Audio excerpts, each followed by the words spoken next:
Бул видеодо байыркы гректердин кудайлары жана храмдары жөнүндө сөз болмокчу. 30 евро менен кирип бул жерден Агора жана Акрополис деген эки жайды көрөбүз. Гректин 12дей белгилүү кудайы бар. Алардын ичинен Зевс бул эң башкысы. Зевс бул көктүн же асмандын кудайы болуп эсептелет.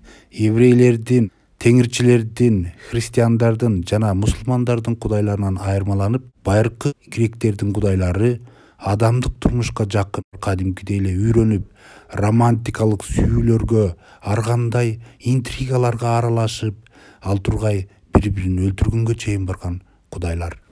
Бир кудайы сүйүүнүн колдоочусу болсо, экинчиси согуштун колдоочусу, үчүнчүсү суунун колдоочусу, төртүнчүсү дагы бир нерсенин колдоочусу болуп кете берет экен. Албетте кудай жөнүндө идеяларды байыркы гректер андан мурунку цивилизациялардан, атап айтканда еврейлерден, гректерден жана башкалардан алгандыгы талашсыз. Бул сүрөттө болсо ошол гректин башкы кудайы болгон көктүн кудайы же асмандын кудайы Зевстин храмынын бир сакталып калган бөлүгү. Бул Афина шаарынын эле ортосунда турат, бирок өкмөттөр аны коргоого алынган. Бул жердин сапаттуу салынышына караганда бул ошол убакта Греция цивилизациясынын туу чокусу болуп турган. Ушундай кудайлардын алдында дагы өнүксө болот экен. Бул ошол храмдын түркүктөрү. Баарынан жакшы сакталып калганы Акрополис тоосундагы храмдар экендигин байкадым. Бул храмдар биздин заманга чейинки гректин классикалык периодунун учурунда, башкача айтканда, биздин заманга чейинки 450-330 жылдары курулган экен. Бул храмдар андан мурдагы эски храмдардын ордуна курулган. Кийинки видеодо көрсөтүлө турган храмдар Афина демократиясынын атасы эсептелген Перикл тарабынан курулган. Моул храм Парфенон храмы, мунун аркасында Эрехтион жана Асина Найк аттуу 3 храм бар. Мына ушул 3 храм негизги Акрополистин үстүндөгү храмдар. Сиздер көрүп турган Парфенон храмы негизги храм болуп эсептелет. Бул кыз Афинага арналган храм деп аталат. Же болбосо Афина кудайынын жашоочу жайы. Афина же Атина бул Афина шаарынын колдоочусу. Бул биздин заманга чейин 440-430 жылдар курулган. Бул болсо Эрехтион деген храм. Эрехтион деген денеси жылан түспөл мификалык падыша анып Посейдон деген кудай өлтүрүп салган. Бул храм ыйык деп эсептелип, ар кандай курмандыктар чалынчу. Парфенон жана Эрехтион ибадатканасынан башка дагы 3-чү маанилүү храм бул Афина жеңүүчүгө арналган храм. Бул храм Пелопоннезия согушунда Спартага каршы согушта жеңишке жетүү үмүтү менен курулган. Посейдон жана Афинанын ортосундагы мамиле жөнүндө башка видеодо айтам. Акрополис тоосунан түшүп бараткан адамдар улам-улам аркасын кылчак-кылчак карашат. Тоонун этегинде байыркы маданий жана коомдук жайлар жайгашкан. Мисалы үчүн азыркы театрлардын атасы болгон бул театрдын шаңдуулугун караңыз. Ал биздин заманга чейин эле грек маданиятынын өнүккөндүгү жөнүндө кабар берет. Миңдеген адамдар сыйчуу таш орундуктар жана анын алдындагы көлөмдүү имараттар ошол убактагы грек турмушун элестетет. Бул театрдан ылдый тепкич менен түшкөндө дагы бир театр бар. Аны азыр көрүп турасыздар, анын аты Дионисий деп аталат.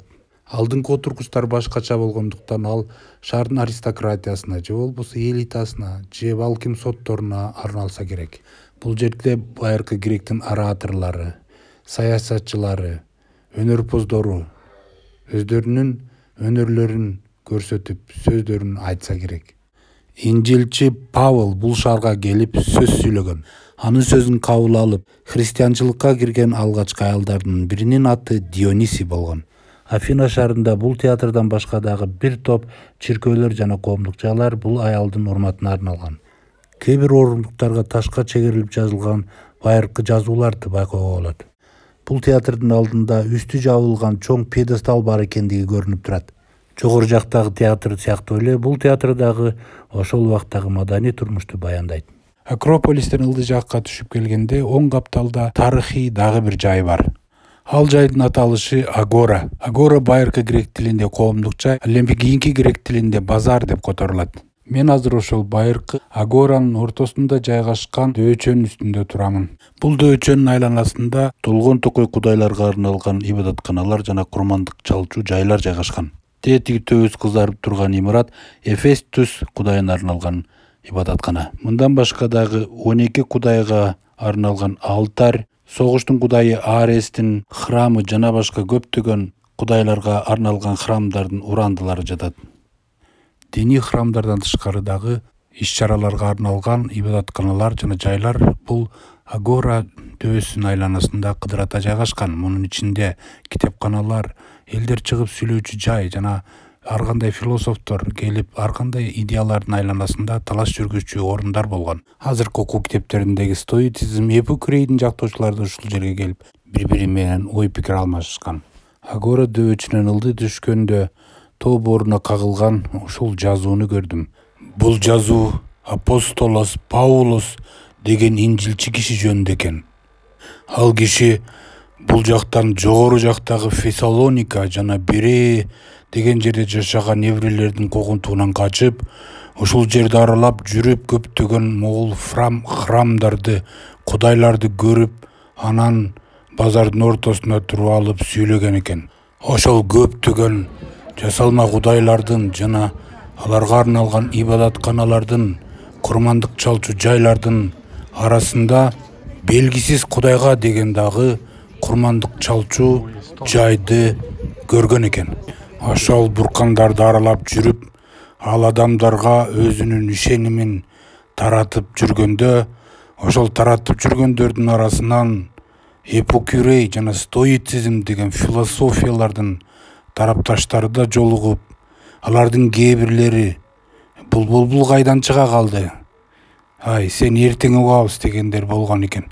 Бул чет өлкөлүк динди таратып жүрөт дегендер да чыккан дейт. Күн сайын ушул жерге келчү экен. Анан бир күнү таштын үстүнө чыгып, айланасында чогулуп турган элге карата мындай деп сөз сүйлөптүр. Афиндик агайындар, сиздердин абдан динчил экениңиздерди байкадым.